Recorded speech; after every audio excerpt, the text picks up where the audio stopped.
বিসর্জন দিতে পারবে, নিজের সুখ, স্বাচ্ছন্দ্য, এমনকি নিজের জীবন, সেই নারীকে সমাজ তত বলবে ধন্য ধন্য। সীতার অগ্নি পরীক্ষা, উজ্জ্বল এই শব্দবন্ধ। জগৎ সীতাকে উচ্চ স্থানে বসালো পবিত্রতার জন্য। চারিদিকে লেলিহান শিখার মধ্যে দিয়ে যখন আমরা এই সর্বংসহা নারীরা বেরিয়ে এলাম, তখন আমাদের জ্বলন্ত খাঁটি সোনার খেতাব দিয়ে কুর্নিশ করা হলো।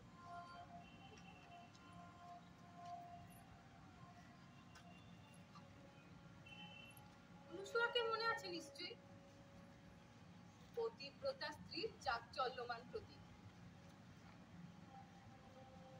কিন্তু এই খেতাব অর্জনের দায় আমাদের হলো কেন? নারী জাতিরা পতিপরায়ণ হলো, আর সেই পুরুষেরা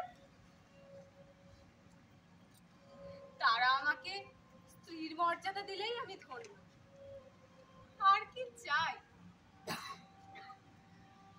শুনতে খুব অদ্ভুত লাগছে না?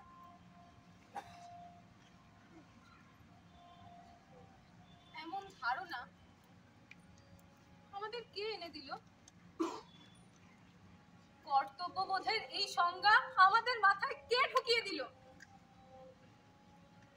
চিন্তা, ভাবনা, সিদ্ধান্তের জন্মলব্ধ মনুষ্য অধিকার ছিনিয়ে নিয়ে পরের কাছে নিজেকে সঁপে দেওয়াকে এতটাই মহিমান্বিত করে তোলা হলো যে আমরা নিজেরাই কখন আত্মবিসর্জনের নেশায় মেতে উঠলাম আমরা নিজেরাও জানতে পারলাম।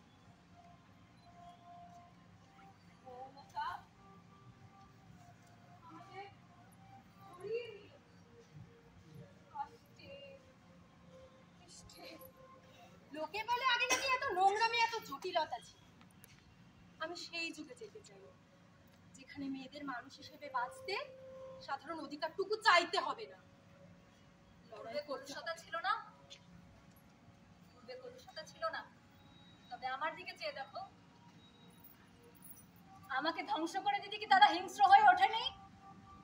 সত্য আর শান্তির উজ্জ্বল প্রদীপের আলোর নিচেই জমে উঠেছিল বাছাইকৃত কিছু মহিমার রূপ দেখে আমরা কখন ভাবে পা দিয়ে ফেলেছি আমরা নিজেরাই টের পাই। লোকিত জ্ঞান রূপে সরস্বতী, শক্তি রূপে দুর্গার পূজা করে।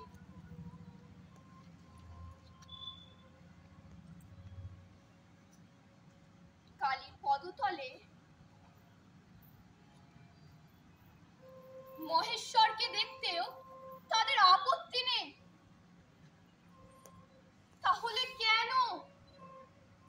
তাহলে কেন নারীদের সব রূপে মেনে নিতে পারেন না তারা? তুমি এখনো বুঝতে পারছো না? নারীদের কোন রূপ তারা ততক্ষণই মেনে নেবে যতক্ষণ তারা নারী ছাড়া অসহায়, নিরুপায়। দুর্গাকে তখনই স্মরণ করা হয়েছে যখন কোন পুরুষের দ্বারা মহিষাসুরকে বধ করা অসম্ভব। এখন আর কোনো পুরুষকে বিশ্বাস করতে পারি না।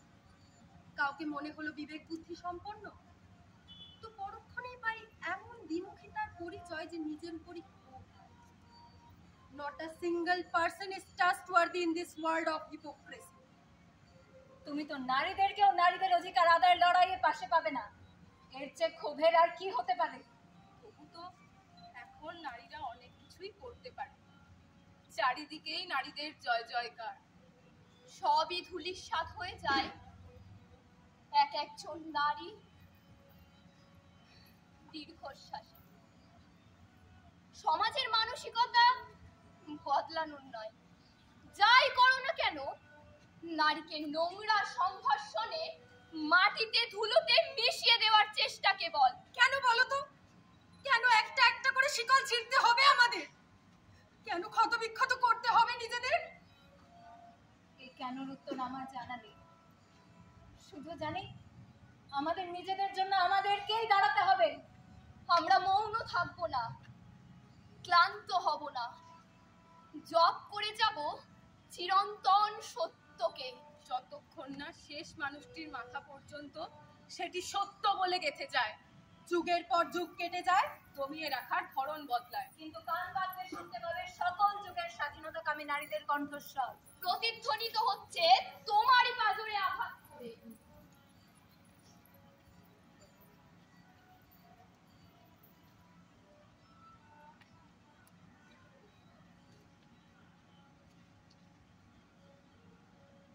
আমরাই সেই অতীত যা তোমাকে তাড়িয়ে বেড়াবে। আমরাই সেই বর্তমান যাকে উপেক্ষা করলে জীবিত মানুষের তালিকা থেকে বাদ পড়বে তুমি। আর আমরাই সেই ভবিষ্যৎ যেখানে ভালোবাসতে তুমিও ভালোবাসবে। হ্যাঁ হ্যাঁ, আমরাই।